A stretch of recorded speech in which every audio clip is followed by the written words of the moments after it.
গত কয়েকদিন ধরে ফুটবল বিশ্বে আলোচনার কেন্দ্রবিন্দুতে ছিল সান্তোসের দুই সতীর্থ নেইমার এবং তরুণ ফরোয়ার্ড রবিনিও জুনিয়রের মধ্যকার অনাকাঙ্ক্ষিত বিবাদ। অনুশীলনে চড়মারা, গালিগালাজ এবং চুক্তি বাতিলের হুমকির পর পরিস্থিতি যখন চরম উত্তপ্ত, ঠিক তখনই নাটকীয়ভাবে ইতি ঘটল এই তিক্ততার। গতরাতে কোপা সুদামেরিকানায় প্যারাগুয়ের ক্লাব দেপোর্তিভো রেকোলেতার মুখোমুখি হয়েছিল সান্তোস। ম্যাচটি 1-1 গোলে ড্র হলেও আলোচনার বিষয় ছিল অন্য কিছু। দলের হয়ে গোল করার পর নেইমার সরাসরি দৌড়ে গিয়ে সতীর্থ রবিনিও জুনিয়রকে জড়িয়ে ধরেন। দুজনের সেই উষ্ণ আলিঙ্গন দেখেই গ্যালারিতে থাকা হাজার সমর্থক বুঝে নেন বিবাদের বরফ শেষ পর্যন্ত গলেছে।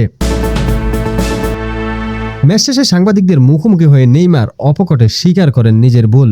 তবে ড্রেসিং রুমের কথা বাইরে আসায় কিছুটা অসন্তুষ্টিও প্রকাশ করেন এই তারকা।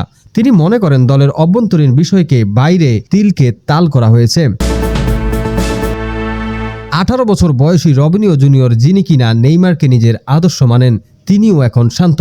নেইমারের ফোন এবং প্রকাশ্যে ক্ষমা চাওয়ার পর তিনি আইনি নোটিশ তুলে নেওয়ার ঘোষণা দিয়েছেন। এই বিবাদ মেটার ফলে নেইমারের উপর থেকে যেমন মানসিক চাপ কমল, তেমনি সান্তোস দলেও ফিরল স্বস্তি। শৃঙ্খলা ভঙ্গের অভিযোগে যে তদন্ত শুরু হয়েছিল তা সমঝোতার মাধ্যমে শেষ হওয়ায় নেইমারের ব্রাজিল দলে ফেরার পথ এখন আগের চেয়ে অনেক বেশি মসৃণ হলো।